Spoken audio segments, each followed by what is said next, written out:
পশ্চিমবঙ্গের লক্ষ লক্ষ কৃষকের মনে এখন কিন্তু একটাই প্রশ্ন ঘুরছে, কৃষক বন্ধু প্রকল্পের রবি মরশুমের টাকাটা ঠিক কবে অ্যাকাউন্টে ঢুকবে। চলুন এই বিষয়টার একদম গভীরে গিয়ে ধাপে ধাপের উত্তর খোঁজার চেষ্টা করা যাক।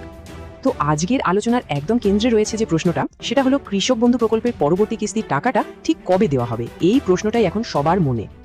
এই উত্তরটা খুঁজে বের করার জন্য আমরা কয়েকটা ধাপে এগোবো। আমরা দেখব টাকা কবে আসতে পারে, স্ট্যাটাস চেক করার উপায় কি, সরকারি নিয়মই বা কি বলছে, আর পুরনো রেকর্ডগুলো খতিয়ে দেখব। শেষে মুখ্যমন্ত্রীর বার্তা বিশ্লেষণ করে একটা সিদ্ধান্তে পৌঁছানোর চেষ্টা করব। তো চলুন আমাদের অনুসন্ধান শুরু করা যাক সেই প্রশ্নটা দিয়েই যা এখন সবার মনে ঘুরছে। কারণ আমরা জানি এই আর্থিক সহায়তার জন্য অধীর আগ্রহে অপেক্ষা করে আছেন বহু মানুষ। আমাদের খোঁজের প্রথম সূত্রটা কিন্তু সিস্টেমের মধ্যেই আছে, মানে সবার আগে দেখে নিতে হবে যে নিজের অ্যাকাউন্টটা টাকা পাওয়ার জন্য আদৌ তৈরি তো। চলুন দেখে নিই কিভাবে অনলাইনে স্ট্যাটাস চেক করতে হবে। দেখুন, অফিসিয়াল পোর্টালে গিয়ে স্ট্যাটাসটা দেখে নেওয়া কিন্তু খুবই সোজা। প্রথমে কৃষকবন্ধু.net ওয়েবসাইটে যেতে হবে, তারপর নথিভুক্ত কৃষকের তথ্য সেকশনে ক্লিক করতে হবে। সেখানে ভোটার কার্ড বা আধার কার্ডের মতো একটা আইডি সিলেক্ট করে নম্বরটা দিলেই, সার্চ করলেই স্ট্যাটাসটা চোখের সামনে চলে আসবে। স্ট্যাটাস তো দেখা গেল, কিন্তু এর মানেটা কি? এখানে মূলত দুটো জিনিস আসতে পারে। যদি অ্যাকাউন্ট ভ্যালিড লেখা থাকে, তার মানে সব ঠিক আছে, টাকা পাওয়ার জন্য অ্যাকাউন্ট একদম রেডি। কিন্তু যদি ডিলিটেড ফার্মার দেখায়, তার মানে কিন্তু নামটা তালিকা থেকে বাদ গেছে, এবং সেক্ষেত্রে সঙ্গে সঙ্গে ব্যবস্থা নিতে হবে। এখানে আরেকটা খুব জরুরি বিষয় আছে, যেটা কৃষি দপ্তর থেকে বারবার মনে করিয়ে দেওয়া হচ্ছে। সেটা হলো আধার কার্ড লিঙ্ক করা। স্ট্যাটাস চেক করার সময় যদি দেখা যায় আধারের ঘরটা ফাঁকা, তাহলে কিন্তু ভবিষ্যতে টাকা পেতে সমস্যা হতে পারে। তাই এই ব্যাপারটা নিশ্চিত করা খুব দরকার। আচ্ছা, অ্যাকাউন্ট তো চেক করা হলো, এবার দেখতে হবে যে সরকারি নিয়মকানুন ঠিক কি বলছে, টাকাটা ঠিক কোন সময় দেওয়ার কথা। এই প্রকল্পের নিয়মটা কিন্তু খুব সহজ।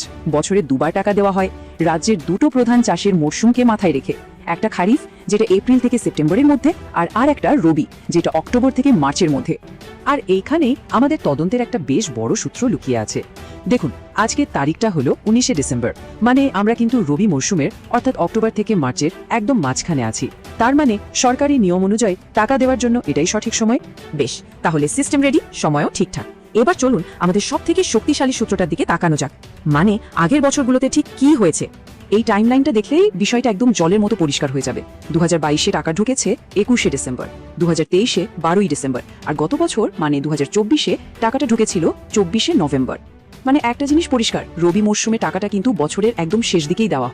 আর এর সাথে আরেকটা ইন্টারেস্টিং ব্যাপার হলো, এই প্রকল্পের সুবিধা কিন্তু বছর বছর আরও বেশি কৃষকের কাছে পৌঁছাচ্ছে। দেখুন, 2022-এ যেখানে 91 লক্ষ মানুষ টাকা পেতেন, 2024-এ সেই সংখ্যাটা বেড়ে দাঁড়িয়েছে প্রায় 1,09,00,000। সব তো দেখা হলো। এবার আমাদের শেষ এবং সম্ভবত সবচেয়ে গুরুত্বপূর্ণ সূত্রটা দেখা যাক। মুখ্যমন্ত্রী নিজে এই বিষয় কি বলেছেন। এই বছরের শুরুতে খরিফ মৌসুমে টাকা দেওয়ার সময় কিন্তু একটা পরিষ্কার ইঙ্গিত দেওয়া হয়েছিল। বলা হয়েছিল যে খরিফ কিস্তির টাকা দেওয়া হয়ে গেছে আর ডিসেম্বরে পরের কিস্তিটা পাওয়া যাবে। এ থেকে পরিষ্কার যে ডিসেম্বর মাসেই টাকাটা দেওয়ার পরিকল্পনা ছিল।